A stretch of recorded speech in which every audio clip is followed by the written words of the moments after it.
Eu vou falar um pouco hoje também de Freud e a sociedade, como a psicanálise vê a sociedade. Estudos do psicanalista Sigmund Freud a respeito da natureza e do comportamento humano. Auxilia na compreensão da sociedade. A psicanálise de Freud e a sociologia acabaram tornando áreas correlatadas. Ao estudarmos alguns trabalhos sobre seu comportamento humano, afinal, como estudar as sociedades e civilizações e compreendê-la mais fundo sem antes estudar o próprio homem. Dessa forma, vemos que o campo do estudo de Freud foi muito além do novo tipo de tratamento terapêutico. Seus estudos sobre o comportamento humano tornaram-se um modelo de análise sociológica. Freud e a sociologia, portanto, estão mais próximos do que podemos imaginar. Até porque, principalmente após a divulgação da psicanálise durante a Primeira Guerra Mundial, a humanidade passou a ser repensada. Isso proporcionou a ampliação das possibilidades de aplicação da psicanálise. Apesar da sociologia e psicanálise serem duas distintas disciplinas, é possível estabelecer diálogos entre elas. Sigmund Freud, por exemplo, utilizou conceitos sociológicos em seu trabalho, interpretou o fato da vida social e histórica, e depois a psicanálise teve influência em importantes correntes sociológicas.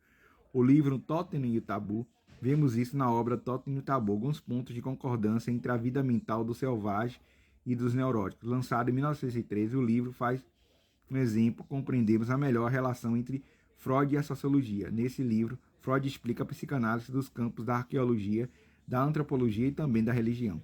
O psicanalista procura utilizar indícios antropológicos para explicar de que forma a raça humana se desenvolveu. Assim, ele faz um panorama desde os povos primitivos até civilizações mais complexas. Como se nessa obra Freud entregasse a teoria do Édipo para realizar uma análise social, principalmente quando ele discorre sobre o homem primitivo. O autor argumenta que os jovens machos de revolta e matam os pais para conseguir as mulheres. Este fator de Freud coloca como preponderante para que tenha se dado o início da civilização. Após assassinar o próprio pai, o homem fica com uma grande sensação de culpa e sente a necessidade de eliminá-la. Assim, através do sacrifício da criação de um totem, uma espécie de religião, a culpa passa a ser controlada. Dessas formas, as relações sociais também passam a se tornar possíveis. Também na culpa reprimida ou internalizada, se matar o próprio pai, que se tem a origem do superego. Além disso, Freud também aborda a questão importante do papel de líder, então pai. Essa hipótese geralmente é contestada pelo fato de não representar uma verdadeira história. Entretanto, ela pode ser considerada como uma metáfora a respeito da ordem social e das relações psicossexuais. Totem e o Tabu tornou-se muito conhecida principalmente nos Estados Unidos no fim da Primeira Guerra Mundial. Bastante polêmica em suas concepções ousadas, o livro acabou produzindo reações contrárias em muitos antropologistas da época. O sacrifício para viver em sociedade. Como se fosse uma alegoria ou metáfora, Freud traz à tona uma discussão sobre o método do funcionamento dos grupos ou sociedade. Esse estudo também pode ser encontrado direto ou indiretamente em outros trabalhos seus. Freud relaciona a maneira como o homem se organiza como ele controla a sua sexualidade. Ele expõe que ao invés da interação sexual ocorrer de forma direta, o grupo social se forma por meio de relações sublimadas, principalmente as relações que envolvem a figura do pai ou líder do grupo. De acordo com Freud, a sociologia de sua obra e como se, para vivermos em sociedade, tivemos que recalcar parte dos nossos desejos iniciais ou primitivos. Nessa perspectiva, a relação de amor individual entre o filho e a mãe deve ser quebrada pelo pai. O pai se torna uma espécie de terceiro. Trata-se de três fases. Primeiramente, amamos nós mesmos, narcisismo. Em seguida, amamos a nossa mãe, até percebemos que somos uma pessoa separada desse amor. E, por fim, acabamos nos identificando com um grupo social mais amplo. Para tanto, é como uma doação de um ideal de ego. E isto que alguém gostaríamos de ser. O indivíduo, a civilização e segundo Freud. Freud pensava que a sociedade e a cultura desempenhavam um papel importante no desenvolvimento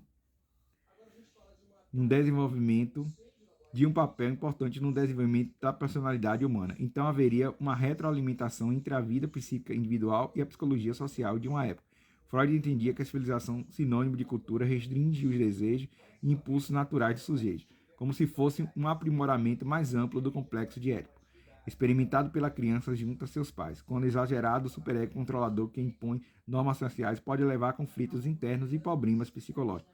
O primeiro passo para compor esse meio social é a inibição de estado instintivo inerente a todos os seres.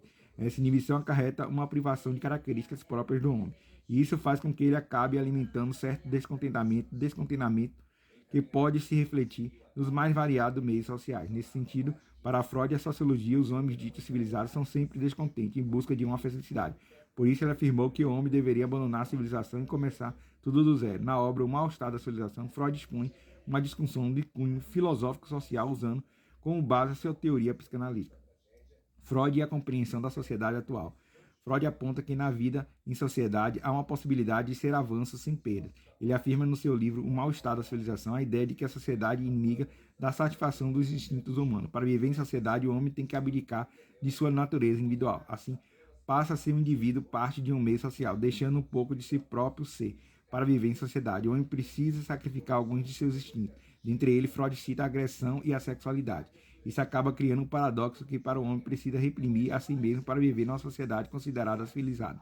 Esses impulsos que não podem ser satisfeitos do homem civilizado acabam causando nele a infelicidade e a neurose. É importante diferenciar barbárie, vale a lei dos mais fortes, e civilização ou cultura.